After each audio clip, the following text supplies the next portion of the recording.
Hello friends, आज की video में स्पेशल आपको मैं दिखाऊंगा आप अपनी कार को सर्दियों में कैसे सेफ रख सकते हैं। गाड़ी के कुछ स्पेशल चेक पॉइंट्स होते हैं जो आपको सर्दियों में ज़रूर चेक कर लेने चाहिए। और हाँ, कुछ DIY मेंटेनेंस भी हैं। आज की वीडियो में वो सारी चीज़ें दिखा दूंगा। लेकिन चैनल पे अगर नए हो तो चैनल को प्लीज सब्सक्राइब कर लेना, इससे मुझे मोटिवेशन मिलता है इस तरह के और भी वीडियोस बनाने के लिए। चेकलिस्ट भी बना के दे दूंगा जो कि आप सर्दियों में अपनी गाड़ी में जरूर चेक कर लेना। तो चलो वीडियो स्टार्ट करते हैं। पहला पॉइंट आप याद रखो, गाड़ी की बैटरी सर्दियों में जो है परफॉर्मेंस भी अपना डाउन कर देती है क्योंकि वेदर इतना ज्यादा ठंडा होता है। कई जगह पे स्नोफॉल होती है, बर्फ ज्यादा गिर रही है, तो उस जगह पे बैटरी वार्मर का भी आपको यूज करना चाहिए। साइड से उसका कवर लगा के बैटरी को वार्म करने के लिए सेटअप बनाया जाता है। और कुछ गाड़ियों में तो ये कंपनी फिटेड भी आता है, लोग उसको निकाल कर फेंक देते हैं, कहते हैं कवर है, इसका फायदा ही क्या है। एक्चुअल में वो उसका टेम्परेचर मेंटेन करने के लिए लगाया होता है, तो उसको कभी निकाल के नहीं फेंकना चाहिए। तो बैटरी में आपको पहला काम तो ये करना है, बैटरी के टर्मिनल्स तो चेक कर लीजिए। टर्मिनल में अगर कहीं व्हाइट पाउडर या ब्लू पाउडर, ग्रीन पाउडर ऐसा कुछ दिख रहा है या फिर कोरोजन दिख रहा है, तो उसको आप लाइट ब्रश से साफ कर लो। गर्म पानी से इसको साफ कर सकते हो, ऊपर से अच्छे से क्लीन कर लो। इसके अलावा टर्मिनल्स को चेक करो, टर्मिनल्स कहीं ढीले तो नहीं है। कई बार ये टर्मिनल्स ढीले होते हैं और आजकल मोस्टली टर्मिनल्स ऐसे आ रहे हैं कि ऊपर से टाइट करने वाले होते हैं। इनको निकाल के एक बार नीचे से प्लायर से दबाएंगे तो वो अच्छे से टाइट हो जाते हैं। और कई बार टर्मिनल पूरी तरह से बैटरी में फिट नहीं होता, आपको लग रहा है कि यार वो टाइट है, लेकिन वो होता क्या है कि पूरी तरह से नीचे नहीं गया होता। उसको एक बार लूज करके पूरा नीचे करो और अच्छे से टाइट कर देना। टर्मिनल अगर लूज होंगे तो स्टार्टिंग का प्रॉब्लम आएगा, कोरोजन भी वहां ज्यादा जमेगा और स्पार्किंग की वजह से गाड़ी में और भी प्रॉब्लम आ सकती है। इसके अलावा बैटरी के सेल्स को आप खोल के इसकी ग्रेविटी चेक कर सकते हो। ग्रेविटी बिल्कुल बराबर होनी चाहिए, अगर किसी की मिसमैच हो रही है तो फिर प्रॉब्लम हो सकती है, आपकी गाड़ी रास्ते में कभी प्रॉब्लम कर सकती है। आप इस बैटरी को रिप्लेस करो या रिपेयर कराओ, वो आपकी इच्छा है, कैसे भी कर सकते हो। ग्रेविटी चेक करने के लिए एक हाइड्रोमीटर यूज होता है, इसको आप एसिड में डिप करके इसमें कुछ मार्क्स बने हुए होते हैं, इसके हिसाब से आप ग्रेविटी चेक कर सकते हो। अगर ग्रेविटी बहुत ज्यादा डाउन हो गई है किसी एक सेल की, तो वो आपकी बैटरी खराब ही हो गई है समझो। बाकी डिटेल में इस पे मैंने वीडियो बना रखी है कि किस तरह से आप इसकी ग्रेविटी चेक करोगे, वो आप देख लेना। इसके अलावा कोशिश करना कि अपनी गाड़ी में एक इमरजेंसी किट के तौर पे एक जंप स्टार्टर भी रखो। जंप स्टार्टर से कभी आपकी गाड़ी में अगर बैटरी कुछ प्रॉब्लम करती है या गाड़ी स्टार्ट नहीं होती है या बहुत ज्यादा ठंडा मौसम हो गया, तो उस कंडीशन में आप दूसरी बैटरी से बैकअप लेके गाड़ी को स्टार्ट कर सकते हो। सिंपल ये वायर के एक टाइप से कनेक्शन होते हैं और आप इस बैटरी से कनेक्ट करके दूसरी कार की बैटरी में बिना बैटरी को खोले हुए करंट दे देते हो, जिससे कि गाड़ी को एक्स्ट्रा करंट मिलता है और गाड़ी स्टार्ट हो जाती है। प्रॉपर इसका तरीका मैंने अलग से वीडियो में दिखाया है, चाहोगे तो वहां जाकर देख लेना। पॉइंट नंबर 2, टायर का चेकअप। देखो सर्दियों में आपने नोटिस किया होगा कि आपने अगर टायर में हवा भरवाई है 30 PSI, तो वो चलने के बाद आपको फील होता है कि यार ये 25 ही क्यों रह गई। एक्चुअल में सर्दियों में ऐसा होता है, ये नॉर्मल है, हवा सुकड़ती है और प्रेशर कम हो जाता है। सर्दियों में आप ये कोशिश करो कि जितना PSI आपका रिकमेंडेशन है टायर में, उससे 2 PSI 3 PSI एक्स्ट्रा डलवा के चलो। साथ में कई बार टायर से अलग से हवा भी लीक होने लग जाती है। जो ट्यूबलेस टायर आजकल चल रहे हैं, कई बार साइड के जो रिम्स होते हैं वहां से थोड़ी थोड़ी हवा लीक होती है और सर्दियों में ये स्पेशली ज्यादा केस होते हैं। इस तरह से लीक वाली हवा कम से कम 4-5 दिन या 1 हफ्ता ले जाती है, तब जाके खत्म होती है।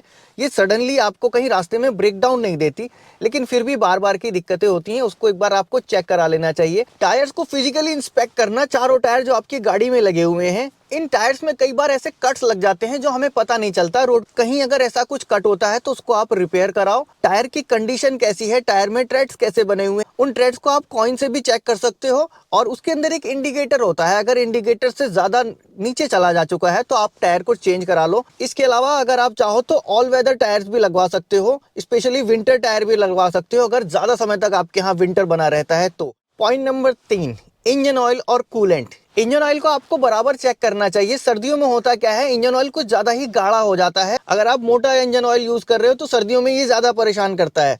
आपको डिपस्टिक डाल के चेक करना चाहिए कि इसका लेवल कितना है, इसकी क्वालिटी कितनी है और इसकी क्वांटिटी कितनी है।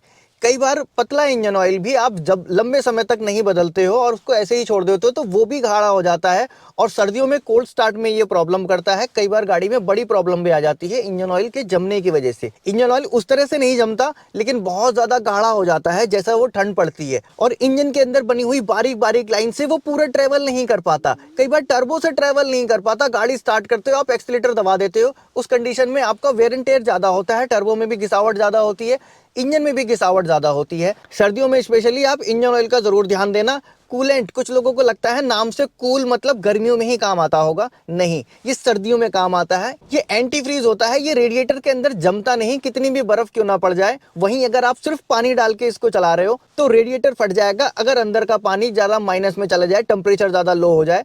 साथ में लुब्रिकेशन का भी काम करता है।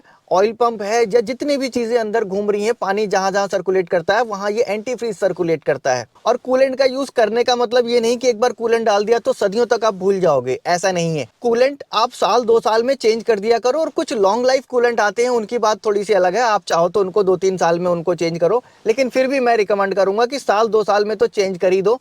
30,000 चल जाए गाड़ी, 40,000 चल जाए गाड़ी तो चेंज कर देना। कंपनी का रिकमेंडेशन तो 20-20 हजार पे होता है। अब इसके बाद देखो, विंडशील्ड और वाइपर्स को भी आपको ध्यान रखना बहुत जरूरी है, क्योंकि विजिबिलिटी बहुत कम हो जाती है अक्सर सर्दियों में, क्योंकि फोग होता है। विंडशील्ड में कई बार माइनर स्क्रैच होते हैं, ये ऑयली लेयर जम जाती है, इसको आपको क्लीन करना चाहिए। क्लीन करने के लिए अलग अलग केमिकल्स भी आते हैं और मैंने DIY भी बना रखा है कि कैसे आप बना के इसको क्लीन कर सकते हो। हमेशा अंदर और बाहर दोनों तरफ से साफ रखो। आप बाहर से तो साफ करते हो, अंदर से साफ नहीं करते, जिसके रिजल्ट में होता क्या है, विजिबिलिटी आपको उतनी मिल नहीं पाती।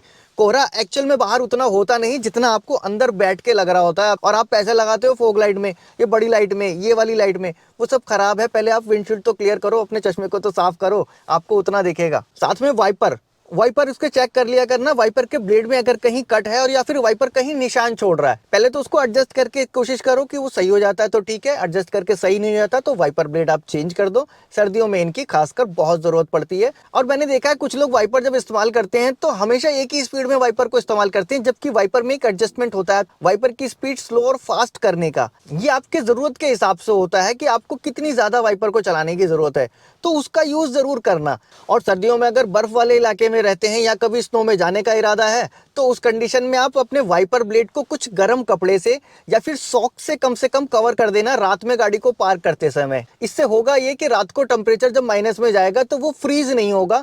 कई बार ये फ्रीज होने की वजह से ये विंडशील्ड को साफ तो नहीं कर पाता, साथ में वो चटक जरूर जाता है, वहां से रबड़ भी क्रैक हो जाती है क्योंकि वो उतना फ्रीज हो गया रहता है। अगले पॉइंट पे आते हैं, विजिबिलिटी। आपकी विजिबिलिटी सर्दियों में लो हो ही जाती है क्योंकि आगे फोग होता है। दूसरी बड़ी चीज क्या होती है, आपकी गाड़ी के अंदर मॉइस्चर जम रहा होता है। गाड़ी के अंदर मॉइस्चर होगा, बाहर फोग होगा, आप देख नहीं पाओगे और उस कंडीशन में आप लंबा चलते रहे तो गाड़ी का एक्सीडेंट होने का खतरा रहता है।